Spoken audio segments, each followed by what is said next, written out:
The headline says EU leaders land in Delhi. US says there's path to take off 25% Russian oil tariffs. US Treasury Seki says 25% tariffs led to collapse of Russian oil purchase. The article has been given by Ravidatta Mishra, New Delhi, Jan 24. As European Union leaders land in Delhi and India and the European Union look set to announce the conclusion of negotiations for a trade deal, US Treasury Secretary Scott Bessent said there is a path to take off the 25% tariffs that the US imposed on India's purchase of Russian oil. Now, there is much more about this article. I know this is just a paragraph, but I mention this in my every video, and those who are new to the video, to them, in the beginning, I read the front page. Firstly, I'm cultivating a habit of reading, so I'm neither going to use any information of the newspaper anywhere, and whichever I'm will to use, I read it completely. Now, this is front page, and all the articles mentioned on the front page are incomplete. They are almost 25% of them. The rest, 75%, is given on the second page. And the reason I don't read it because I read the articles which really look fascinating to me to read. I do not read those who are to understand. I know that's important, but when you really need that information to implement somewhere. Currently, I'm just cultivating a habit of reading, so I'm reading what I like to read. So, moving ahead, there's one more mini article or sub article, you can say, in this headline article. So, it titles as US unveils roadmap dialing down on China. Homeland is priority. Given by Shubhajit Roy.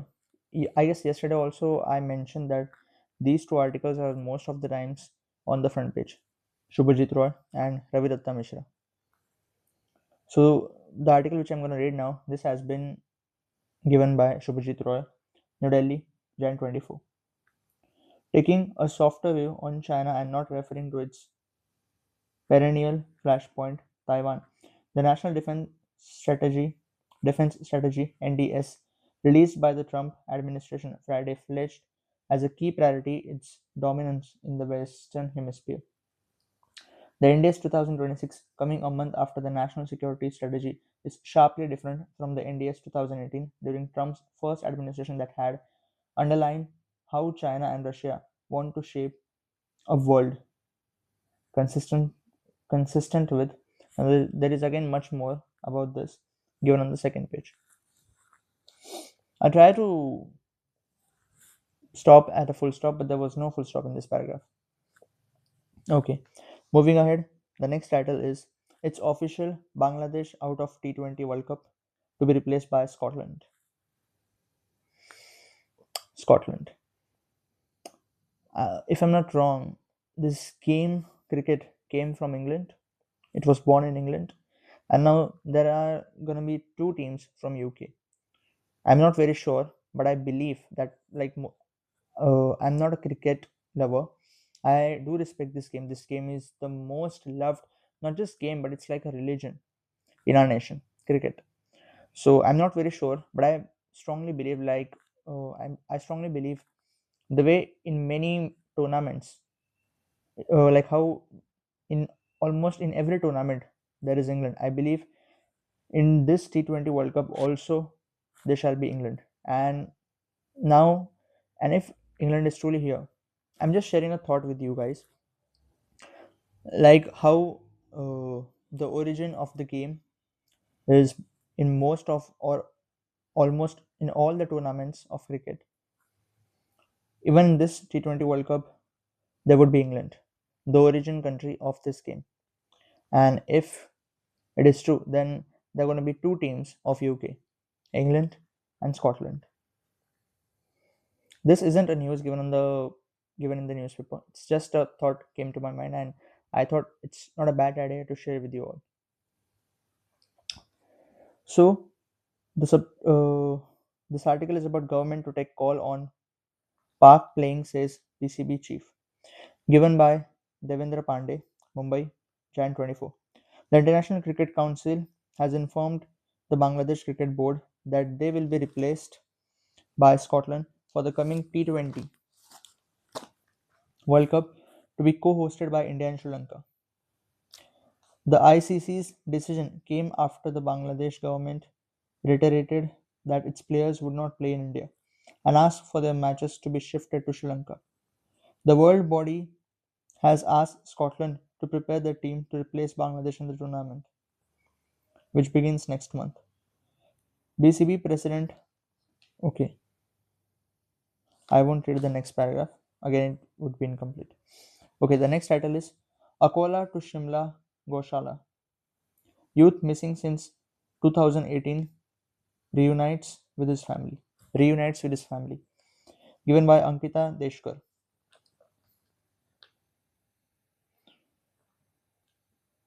I know the story is going to be slightly interesting. Given by Ankita Deshkar, Nagpur, Jan 24.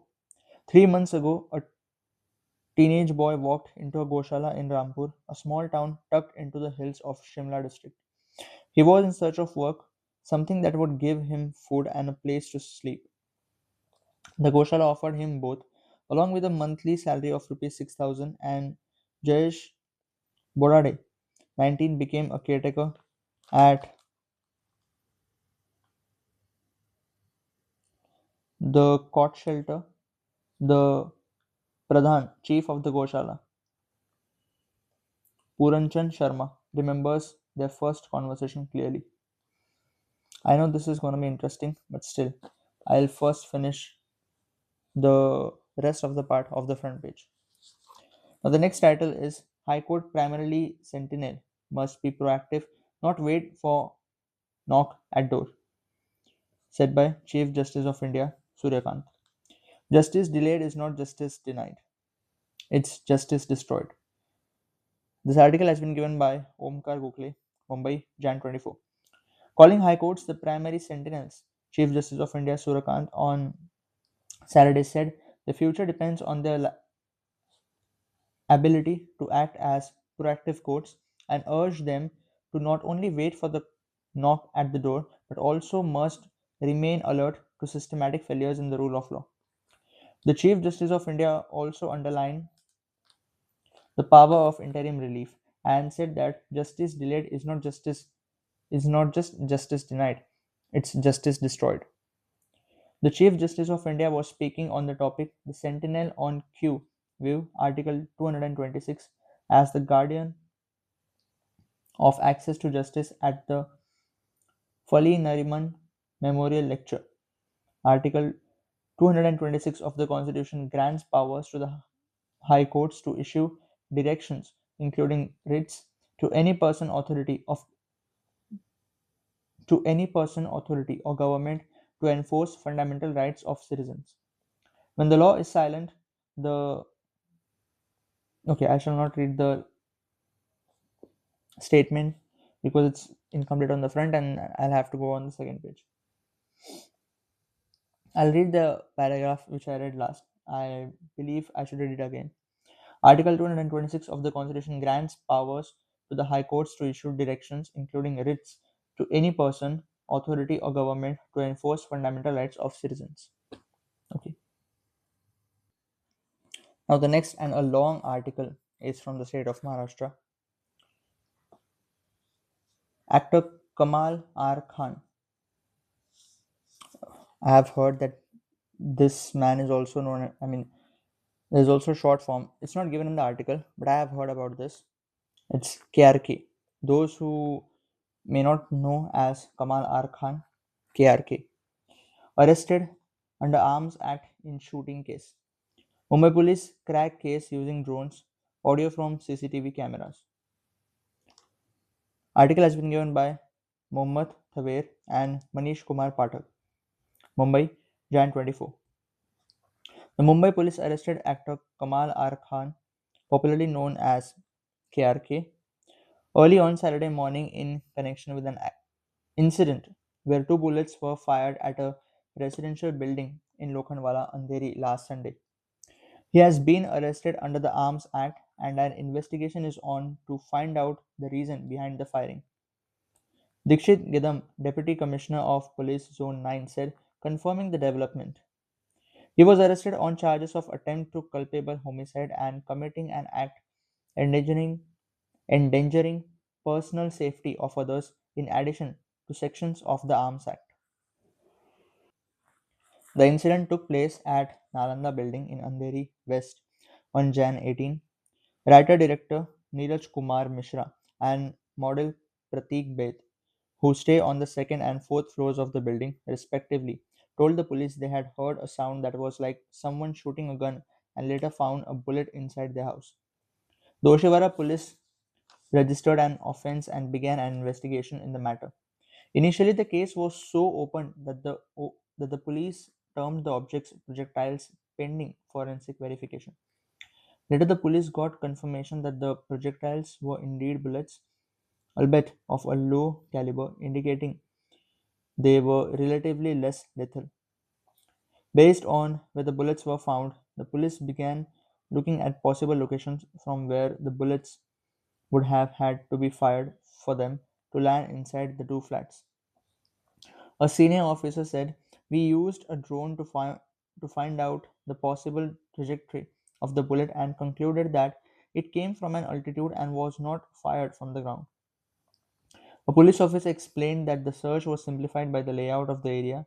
Right next to Nalanda building lay a stretch of mangroves, followed by an open ground. Right next to the ground stood a bungalow where Kamal R. Khan resided. Further, we also checked audio from private CCTV cameras in the area and found the sound of the firing loudest nearest to this bungalow. The officer added. Meanwhile, another team began checking the registered weapon owners in the area to see who had access to a firearm that matched the caliber of the bullets that were found. It was then the team found that Khan had registered his firearm at the Oshiwara police station. Given the fact that his house was in the range from where the bullets could have been fired and he owned a firearm that had a similar caliber, we suspected his involvement, an officer said. It was based on this that Khan was brought in for questioning at the Oshiwara police station on Friday. During questioning, Khan allegedly confessed that he was testing his licensed gun near the window when the bullets were unintentionally fired.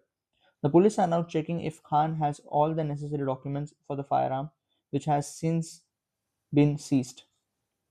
Khan was produced before the court on Saturday and was remanded to police custody till January 27. While seeking his custody, the police said that they need his custody to question him regarding the motive behind the firing. Khan's lawyer Virendra Mishra, however, argued that the distance between Khan's residence and Nalanda building was 400 meters and his firearms range was not that long. I further argued that there was no motivation for my client to fire as there was no enmity between them, Mishra said. Okay, now the next title is Can't Sail in Two Boats at a Time. Sanjay Raut hints Ajit Pawar will join Sharad Pawar in MVA. Given by Express News Service, Mumbai, Jan 24. Shiv Sena UBT leader Sanjay Raut on Saturday said that Sharad Pawar and Ajit Pawar would come together in the Maha Vikas Aghadi (MVA) amid speculation following the recent municipal elections in Maharashtra. The comments come after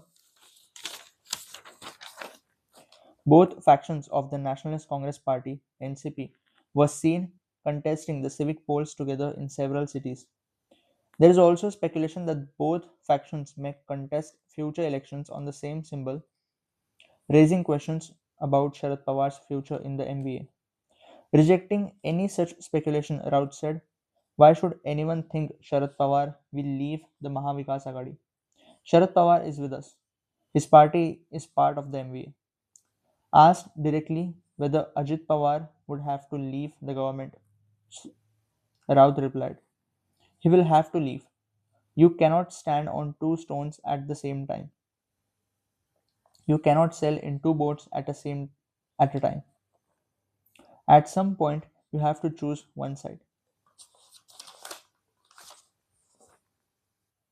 The next title is From Instagram Reels to Civic Upset How Sahar Sheikh Stunned Mumra. Given by Mohammad Thaver, Mumbai, Jan 24. A reel of a burqa clad young woman asking, Kaisa Haraya. Even I have watched this reel. With a glint in her eye and a taunting smirk has gone viral on social media. Another clip from the same victory speech, in which she refers to turning the city green, has drawn police notices.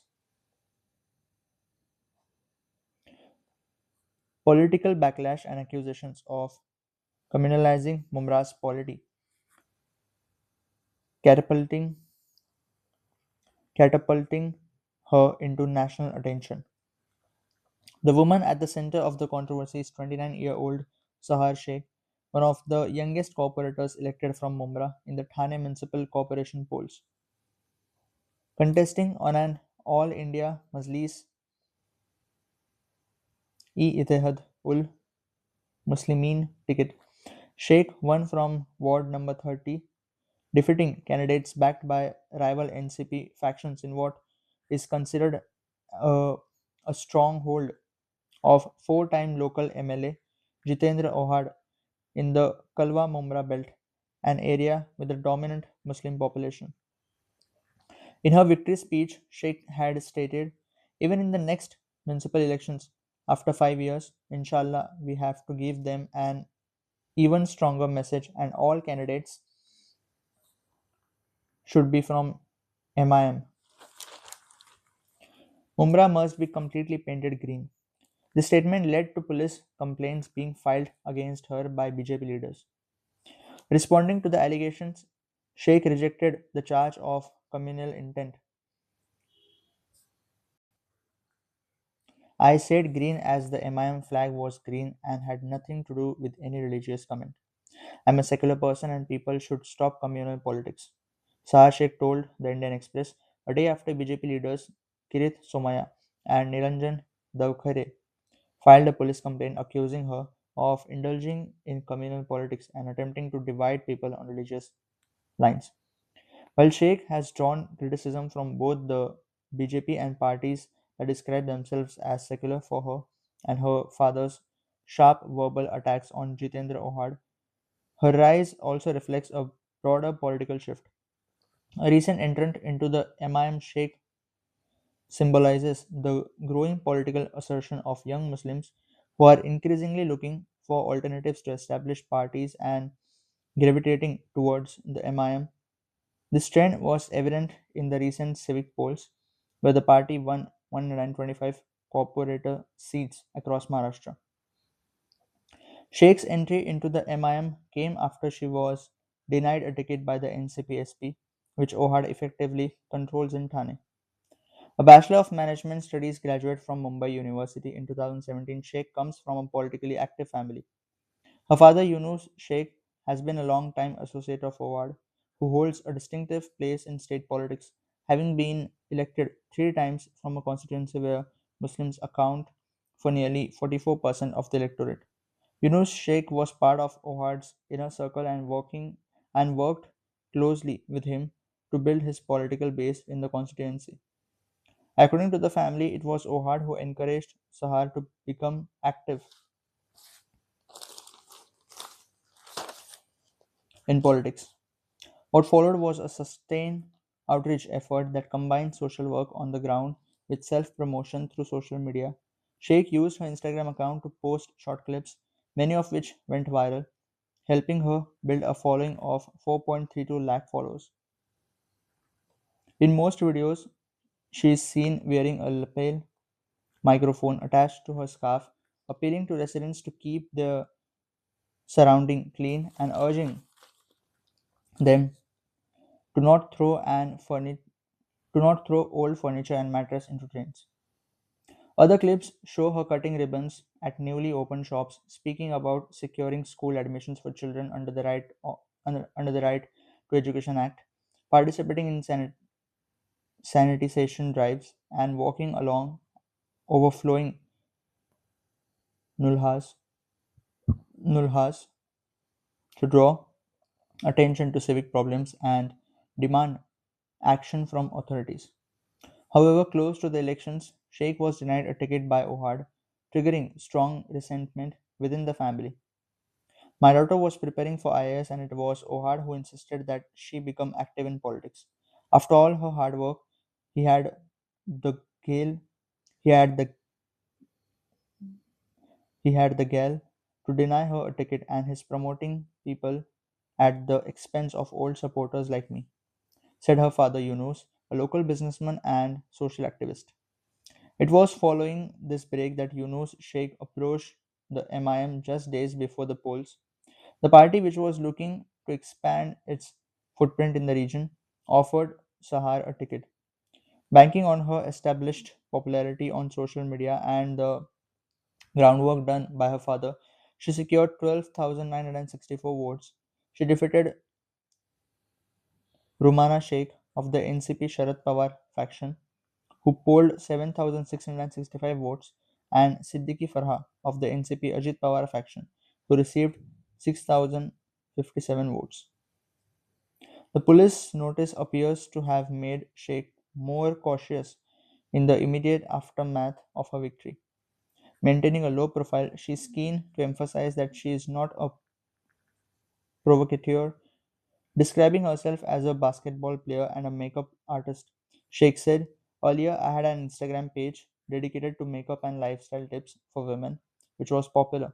However, my father has been in politics for nearly 3 decades, and seeing the work he did up close, I always wanted to take that path." And now, the last article of the day is 10% water cut in island city, eastern suburbs from Jan 27 for 11 days. Given by Express News Service, Mumbai, Jan 24.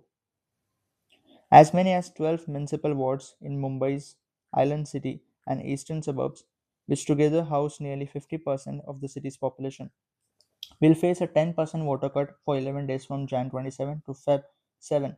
This is the second water cut announced by the Mumbai Municipal Corporation within a week. The water cut from Jan 27 is being imposed to facilitate maintenance work.